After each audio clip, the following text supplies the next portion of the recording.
ঝিকরগাছায় ভাইয়ের মেয়েকে হত্যা করেছে ফুফু।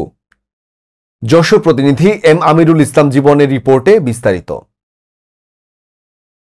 যশোরের ঝিকরগাছা উপজেলার মাটিকুমড়া গ্রামে ভাইঝিকে হত্যা করেছে প্রতিবেশী পাষণ্ড ফুফু। হত্যার শিকার সাদিয়া ঝিকরগাছা উপজেলার হাজিরবাগ ইউনিয়নের মাটিকুমড়ো গ্রামের আবুলের মোড়ের বাবু মোড়লের মেয়ে। হত্যাকারী চম্পা একই গ্রামের আনিসুর মোড়লের মেয়ে।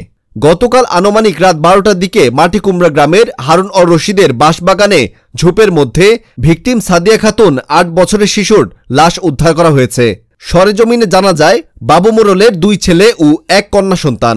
ছোট মেয়ে সাদিয়া স্থানীয় মাদ্রাসায় পড়াশোনা করে। গতকাল সকাল 11টার পর থেকে তাকে খুঁজে পাওয়া যাচ্ছিল না। পরিবার ও গ্রামবাসী বিভিন্ন জায়গায় খোঁজাখুঁজি করেও তাকে না পেয়ে ঝিকরগাছা থানায় একটি জিডি করেন। পরবর্তীতে জানা যায় স্থানীয় বাসিন্দা গুলাম রসুল বাগানের ভিতরে সাদিয়াকে তার প্রতিবেশী ফুফু চম্পার সাথে দেখতে পায়। সন্দেহজনক আসামি হিসেবে গ্রামবাসী চম্পাকেই রাতেই ঝিকরগাছা থানায় সোপর্দ করে। এরপর গ্রামবাসী সম্মিলিতভাবে খোঁজাখুঁজির এক পর্যায়ে হারুন অর রশিদের বাঁশবাগানে মৃত অবস্থায় সাদিয়াকে পড়ে থাকতে দেখে থানায় খবর দেয়। ঝিকরগাছা থানার অফিসার ইনচার্জ বাবলুর রহমান খান ফোর্সসহ ঘটনাস্থলে পৌঁছে এবং সাদিয়ার মৃতদেহ উদ্ধার করে।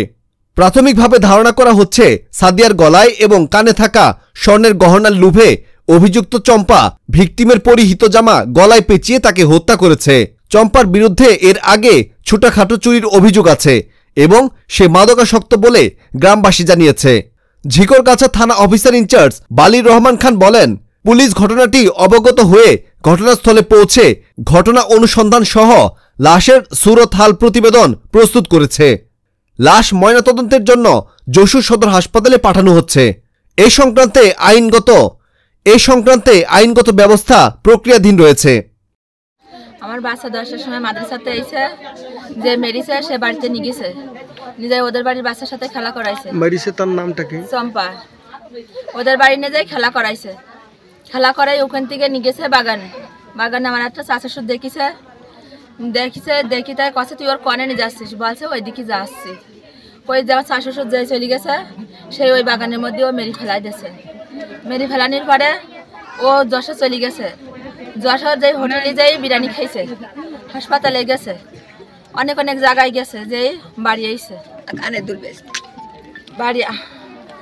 বাড়ি এসে সবাই ধরেছে নেদা কই, বলছে কি আমি জানি না, আমি ওর দেখিনি। যখন সবাই বলছে ওই দুজন দেখিছে বলছে ওরা দুজন দেখিছে, সেখন বলছে আমি আমবাগানে নেদা ছেড়ে থুই চলে গেছি। আমবাগানে নেদা ছেড়ে থুই চলে গেছে। আমরা ইন্টার মাটিকুমড়া বাঁকড়া বাজার পুকুর ঘাট সব দেখেছি, বাগান আগান সব দেখেছি, আমরা খুঁজে পাইনি। রাত্রি যখন শুনি যে দুল বেশি ফেলাইছে, তখন রাত 12টার সময় বাগানে যেই আমার বাচ্চার রাত 12টার সময় যে পাওয়া গেছে পিঁপড়ি খাচ্ছে। লাল প্যান্ট পরা, টাইন ফুলি রঙের গেঞ্জি খুলে আমার বাচ্চার গলায় টাইট করে বেঁধেছে, সুই পুষ করে মেরেছে, অনেক অত্যাচার করে মারা দিয়েছে। চম্পা একা ছিল না আরো কেউ ছিল সাথে? রসুল কাকা চম্পার কাছে জিজ্ঞেস করেছে, কাছে আমি আমার মনে বাগায় এমনি যাচ্ছে, ও মেরে চলে গেছে।